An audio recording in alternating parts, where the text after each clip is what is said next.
Pinutugis pa rin ng mga otoridad ang presong pumuga naman mula sa Caloocan City Jail. Balitang hatid ni Emil Sumangil.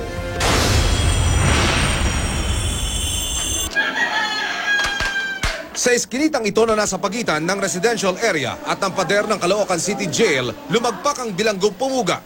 Hindi na muna pinangalanan ng Bureau of Jail Management and Penology ang pugante habang nagpapatuloy ang operasyon. Pero sa kanilang impormasyon, pumanik sa taniman ng gulay na nasa loob ng piitan ng pugante. Nag-over the bakod, saka isinot ang sarili sa pagitan ng mga barbed wire, saka lumundag.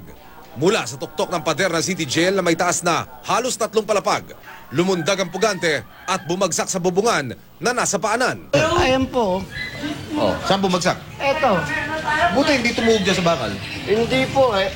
Ayon sa testigong si Ferdinand Santos, dumaan pa sa harapan niya ang pugante. Tad-tad daw ng galos ang katawan. Nasaan ho kayo nun? Nandyan mismo. May inom ako.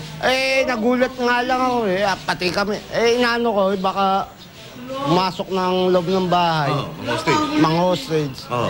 Preso yun. Hindi namin alam kung anong klaseng tao yun eh. Sumuot sa looban na ito ang pugante at pagdating sa kanto, kumaliwa pagkatapos ay hindi na nakita pa. Nakadamit siyang kulay dilaw. Okay. Ang problema, hinubad niya para kung habulin man siya ng jail guard, Okay.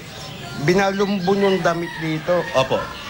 Nung tumakas, binato yung damit doon. Dito lang nakbo mismo. Oo, dyan, miss, dito. Hindi na muna nagbigay ng komento ang BJMP hinggil sa insidente habang gumugulong ang operasyon ng kanilang fugitive recovery team. Emil Sumangil, GMA News.